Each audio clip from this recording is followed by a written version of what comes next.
와가지고 죽을 뻔했다. 그것이 알고 싶다 얘기하려고 그랬지. 얼른 쳐주세요. 와! 목사님, 오늘은 저희 크리스천들에게 너무나 중차대한 죽고 사는 문제입니다. 죽어야 돼? 네. 천국에 들어가느냐 마느냐, 좁은 문으로 들어가느냐 마느냐. 그것이 문제로다. 네, 내 영혼의 거처와도 큰 연관이 있는 현대교회 구원론과 성령론에 대해서 좀 나눠보고자 합니다. 너무 어렵겠다. 네, 그래서 첫 번째 질문인데요. 이제 하나님을 만나기 위해서 교회를 가서 이제 입교를 하는 게 성경 구절을 따라하라고 하면서 로마서 10장 10절에 사람이 마음으로 믿어 의에 이르고 입으로 시인하여 구원을 얻으리라 이 말씀을 회중 앞에서 따라 말하게 해요. 그리고 그 뒤부터 구원을 확정 짓고 신앙생활을 시작하는 게 일반적이거든요. 네네. 저는 이 부분이 영성학교와 제가 다닌 교회와의 큰 차이점이라고 느꼈어요. 네네. 기존 교회 구원론과 목사님께서 보시는 구원론은 어떤 차이가 있나요? 영적 기도의 근거로 이걸 얘기하죠. 성령이 아니고서는 예수를 주라 시인할 수 없다. 그런 말씀을 근거로 내가 예수를 그리스도로 하나님으로 아버지로 시인했으니까 말씀의 약속을 따라 나는 성령께서 내 안에 들어오셨고 나는 구원받은 자녀가 됐다. 그렇게 생각합니다. 그런데 이 시인하다라는 말은 원래 이게 오모겔이라는 헬라어인데 이 말은 죄인이 자신의 죄를 자백할 때 쓰는 단어입니다. 말하자면 객관적인 증거가 없어도 죄를 자백하면 그게 죄가 확정이 됩니다. 말하자면 자기 말에 책임을 지는 거죠. 그리고 그 초대교회 당시에 이 말은 당시 기독교인들을 박해하고 핍박했던 로마 군인들이 기독교인을 붙잡아서 예수를 저주하면 내가 풀어주겠다 라는 그 상황에서 쓰인 말입니다. 말하자면 예수를 주로 시인한다, 고백한다는 말은 이 목숨을 걸어야 했던 얘기죠. 실제로 이 시인하다는 단어가 디도서에도 나오는데 이 그레데인들을 향하여 그들이 하나님을 시인하지만 그들은 가증한 자고 패역한 자라고 얘기합니다. 그러니까 말로 시인한다고 되는 게 아니고 행동으로 평생 예수님을 그리스도로 섬기며 사는 것으로 증명을 해야 되는 거잖아요. 우리도 학교 다닐 때 대학교 입학하면 열심히 공부하겠다고 결심하고 또 부모님한테도 결심한 내용을 고백하지 않습니까? 그렇지만 실제적으로 공부하는 건 별거 또 다른 얘기잖아요. 내가 결심을 했다 혹은 그렇게 살겠다고 동의한 거와 그렇게 사는 건 전혀 별개의 얘기예요. 그런데 지금 한국교회는 말하자면 자신들이 어떤 신학 말씀을 어떤 이론으로 자의적으로 만들어서 이 구원을 교리 안에 성경을 집어넣는 식이 되어버렸습니다. 하나님의 말씀 안에서 교리를 만들어야 되는데 교리를 만들어 놓고 거기다 성경 말씀을 짜집게 해서 집어넣어요.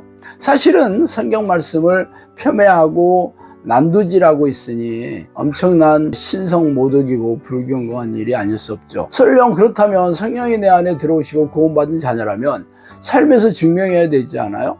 하나님의 자녀가 되었다면 하나님의 인도하심과 축복하심으로 기쁨과 평안함과 행복을 누리고 하나님의 백성이 어떤 사람인지 하나님께서 다스리고 통치를 받는 백성들이 성령의 능력으로 세상 사람들을 놀라게 하면서 보여줘야 되는데 지금 세상 사람들에게 조롱을 당하고 멸시를 당하고 예수님과 하나님의 욕을 얻어먹고 어디 가서 예수 믿는다고 하는 건 창피하고 부끄러워서 불이익을 당할까봐 전전긍긍하고 있으니 이게 무슨 하나님의 백성들의 모습이에요. 이거는 말장난입니다. 영상학교에서는 성경대로 구원받은 증거가 나타나야 돼요. 말하자면 열매잖아요.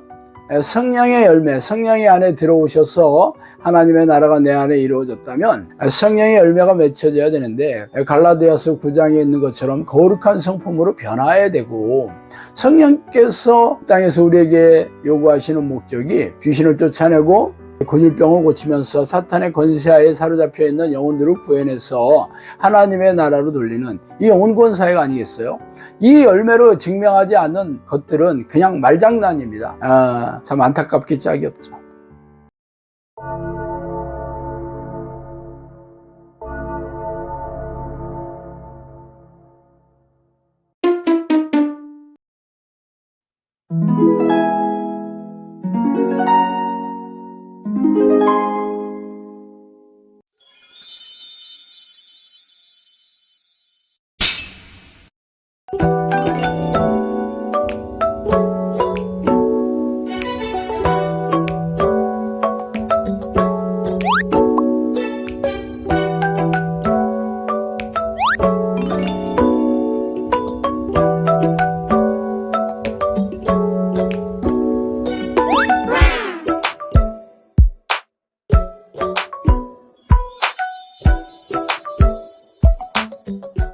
사실 대부분의 한국 교회가 칼빈의 구원론을 따르고 있잖아요. 이것이 과연 성경적일까요? 사실 칼빈이 이 구원론은 기독교 강요에서 나오는 말인데, 칼빈이 26세에 썼다 합니다. 그러니까 젊은 청년이, 칼빈은 정통적인 신학자도 아니고 그 당시에 종교개혁자였다, 심지어는 제네바 시의 시장까지 했던 정치인이었어요. 그런데 개신교와 카톨릭의 논쟁을 하기 위해서 급하게 썼던 책이었고, 실제적으로 이 칼빈의 예정설은 이중 예정설이라고 하는데, 말하자면 구원받을 사람은 이미 태초에 정해져 있고 하나님께서 버리는 사람도 이미 정해져 있다, 그렇게 주장을 했습니다. 만약 이 말이 사실이라면 우리가 전도할 필요도 없고, 우리가 하나님을 기쁘시게 해서 하나님의 뜻에 순종할 그럴 필요도 없어요. 나중에 심판날에 이미 멸망받은 사람을 또 불러내서 심판한다는 게 말장난도 아니고 진짜 우습죠. 그런데도 불구하고 지금 우리나라의 가장 큰 교단이 장로교단이고, 장로교의 아주 대표적인 신학자가 바로 칼빈이기 때문에 칼빈주의자들이라고 하죠. 모든 성경 말씀을 이 교리 안에 갖다 맞추고 있죠. 근데 성경에는 그렇지 않습니다. 디모데 전서에 보면 하나님은 모든 사람들이 구원받기를 원한다, 그렇게 얘기하고 있고, 에스겔서 33장에도 보면 의인일지라도 죄를 범하고 회개하지 않으면 멸망을 당한다고 되어 있고, 악인이라도 죄에서 회개하여 정의와 공의를 행하면 의인이 된다, 그렇게 얘기하고 있습니다. 그렇다면 이미 태어날 때부터 의인과 구원받을 자와 아니면 멸망받아 지옥에 갈 유괴할 자가 정해져 있다면 이런 말씀하고 서로 충돌이 되고 서로 맞지 않죠. 성경 전체적으로 이 말씀은 너무 허점이 많은 얘기인데도 불구하고 사실은 장로교에서 주장하는 칼빈 신학자가 한 말이 되다 보니까 옹호하는 분위기가 한국 전체에 흐르고 있고, 사실은 누가 들어도 교회 안에 있는 자들은 태어날 때부터 구원받을 것으로 예정되어 있다면 싫어할 사람 어디 있겠어요? 참 듣기 좋은 얘기 아니겠어요? 그러니까 다들 좋아하는데 누가 여기서 반대를 하겠어요? 물론 모든 신학자들이 여기에 동의하는 건 아니고, 알미니안이나 감리교 신학자 창시자죠, 웨슬리는 여기에 반대하고 자유의지를 강조했습니다. 하여튼 근데 우리나라는 장로교가 대세다 보니까, 그리고 요즘 목회자들이 교인들에게 듣기 좋은 말 경주를 하잖아요. 덕담, 위로, 격려, 축복, 구원 이런 말에 도배하다시피 하니까 칼빈의 여정설이 아주 한국 교회를 함몰시키고 있다고 해도 과언이 아닙니다. 안타까운 일이죠. 교회 다니시는 분들이 지금 현재는 응답도 없고 삶도 팍팍하지만 나는 이미 천국이 확정되었고 지금 내 삶의 어려움은 연단이고 나는 죽으면 천국 간다, 이렇게 생각하면서 이 어려움을 버텨내고 계세요. 근데 목사님 말씀이 사실이라면 제가 처음부터 첫 단추를 잘못 끼웠다는 이야기인데, 그렇다면 어떻게 해야 하나님을 제대로 만날 수 있을까요?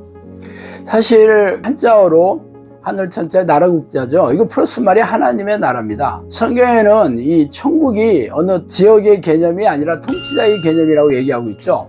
우리가 죽어서 예수님께서 우주 한쪽 끝에 건설하신 신도시가 아니라 하나님이 통치하시는 곳은 어디서나 천국이고, 누가복음에 보면 여기 있다 저기 있다 하지 말 것이요, 그러니까 장소가 아니다, 하나님의 나라는 내 안에 있느니라, 그렇게 얘기하고, 너희가 살아계신 하나님의 성전인 것을 알지 못하겠네, 그렇게 얘기하잖아요.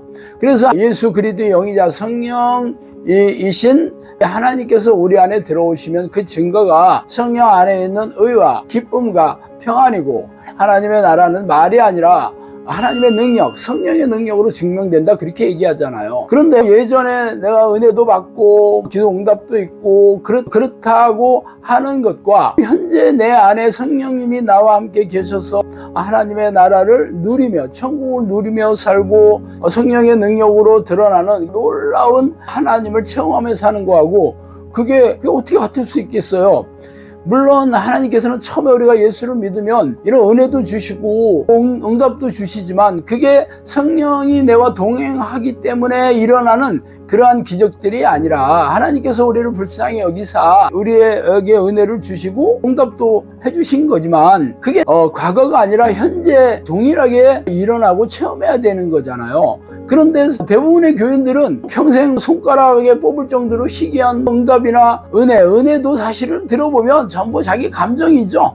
설교를 듣고 마음에 들었으면 내가 은혜 받았다. 찬양 집회에 가서 찬송을 뜨겁게 부르면 내가 혼이 기뻐서 내 마음이 기뻐지는 것도 은혜라고 그러는데 모든 것이 자기중심적이지 성경적이지는 않아요. 하나님이 주시는 그런 기쁨이나 평안은 사실은 늘 하나님과 깊고 친밀한 교제의 기도와 말씀으로 만나서 느껴야 되는 거고, 그런 사람들은 꼭 찬양 집회가 아니고 설교를 들어서가 아니고 일상의 삶에서 늘 하나님과 동행함으로 느껴지는 그러한 마음의 상태고, 또 성령의 능력으로 하나님께서 우리의 삶을 만져주시고 문제를 해결해 주시고 어떤 불행한 사건 사고를 지켜주셔서 내가 행복하게 살아야 되는 거잖아요. 그런데 사는 걸 보면 사실 세상 사람과 별 차이도 없고, 참 안타깝게도 지금 현대교회 목사들의 지금 80%가 빈곤층이거든요.